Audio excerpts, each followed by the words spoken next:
Ah, ito pala yung shop ni Boss Goyo. Okay na. Nakita ko na. Boss Goyo! Magandang tanghali ho. May Ano lalapit yan? sana ako sa inyo, Boss Goyo. Lalapit ko sana sa ito, Boss Goyo. Talagang... Hindi, ayun na nga, nilapit mo na sa akin. Ano pa Oh, pang ito na lapit? nga. Ito pa.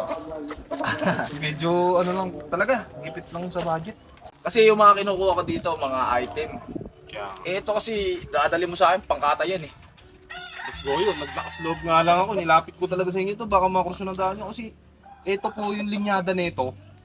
5 times winner na to, Boss Goyo. Saan ka pa ba nakatira?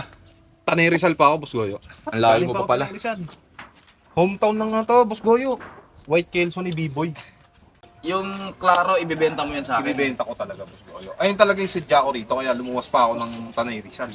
Hindi ko alam kung magkano ipipresyo ko dyan. Wala akong idea. Paano kaya yung Boss Goyo? Kasi talagang ano to eh. White Kelso to na ano. Half. Maganda bloodline eh. 3 times Kung winner to. ibibenta mo sa akin yan, magkano yung ipipresyo mo sa akin? Asking price ko, Boss Goyo, ano eh. 100k. Parang malabo. Sige, Boss Goyo, offer kayo kung magkano. Magsasalubong tayo. Kasi talagang dahil pa ng biniyahe namin eh, para makapunta lang sa shop mo. Ang ganda pala ng shop mo rin ha. Pero, tatawag muna ako ng expert para dyan. Tayo na. Wala kasi talaga ako alam sa mga manok eh. Nagulat lang ako, nagdala ka sa akin ng hayop. Hindi, naglakas loob lang talaga ako kasi nakita ko yung mga vlog mo. Talagang sabi ko, namimili ka talaga ng mga Oo, inidoro. nakikita mo yung Ganun eh. nakikita mo yung mga vlog ko pero mga binibili ko mga bagay. Pero sige, tatawag tayo ng expert para dyan sa dinala mo sa akin. Ano mo, Boss Goyo, pulang-pulo. Talagang healthy. Teka lang. Mga puwet. Paa, puro tae.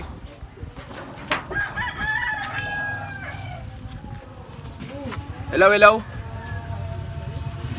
Hello, boss no. Anong ginagawa mo ngayon? Nandito kasi ako sa shop eh. Ah, nagpapakain ka ng manok. Aabalahin kita saglit kasi ikaw yung eksperto sa manok. Papunta ka na. Sige, saglitin mo lang ako dito sa shop. Okay, okay, okay. Salamat ha. Solid to. Ay, eto na. Dumating na yung expert. Sir, magandang tanghali. Magandang tanghali mo naman sa'yo. Check mo tayo, sir. Binibenta niya kasi sa akin ng 100k yung manok na to. Ikaw yung tinawag ko kasi ikaw yung eksperto sa manok. Ganda naman. Pa. Wala na Ikaw yung mag-decide kung magkano yung presyo natin yan. Ay, bebenta? Napapagupit pa ako doon sa kanto namin eh. Tapos ito na papakita mo manok na ibebenta. Naman, dumi pa yung paa. Boss, Naligo na ba yan? naligo na to, boss. Parang galing lang ang kasi baho talaga. pa eh.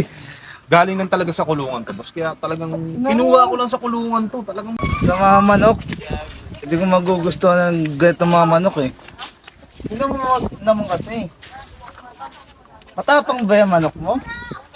boss, matapang talaga to, boss. 3 times winner na to, boss. Baldado na kanan nito, papalakarin ko, boss. Ilay, tapos bebenta mo? Ano yan? Kaya nga ako nilapit dito, pang-brood block pa kasi to. Pampalahi na to kasi. Pampulutan lang yan eh. Hindi. Para wala nang maraming usapan tayo. Pampalahi Kasi talaga. alam mo naman sa mga manok na to, kung magkano yung presyo. Sa tingin mo, magkano natin pwede bilhin yung Pulang-pulang po. manok na to. Kasi hindi ko rin talaga madi-display yan dito. Pag di-display yan dito, gagalaw-galaw yan.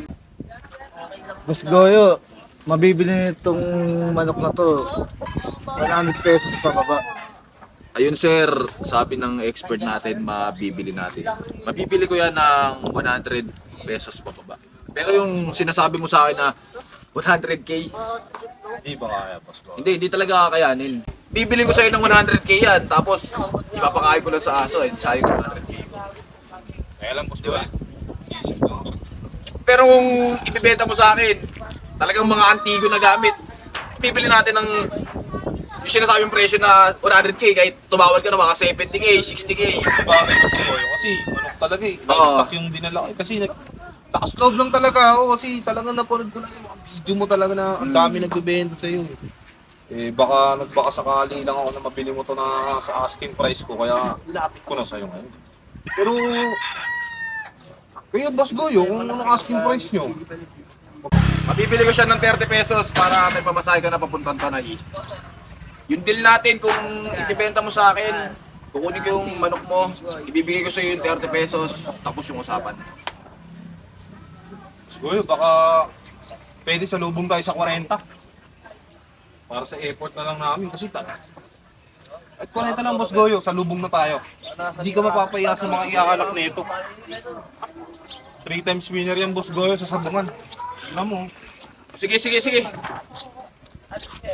Deal na tayo sa 40 pesos. Yun.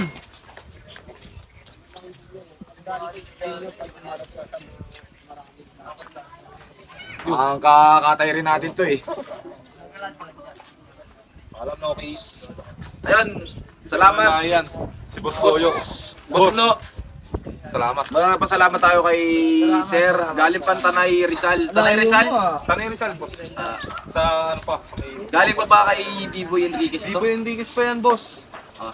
Alam mo, Boss, yung nagdabas niyan, tropa ko, yung hunter nila. Ilabas nila yan, sisiw pa, kaya binenta lang sa akin. Hindi, kahit sabihin mong ano, galing kay Biboy. Bibo Enriquez. Oo, hindi, sabihin na natin na galing to kay Biboy Enriquez. Hindi ko rin to mati-display. Ano ko rin to? Kakatahay ko lang rin to. Pwede mo palaihan. Mga anak pa lang ng kakain. Palaihan na muna. Hindi lang ang klase eh. Ayos to. Okay, salamat. Maraming salamat sa inyo. Thank you. ulit. Thank you. Ingat. Salamat po. Ito na ako, Boss Goyo. Sige.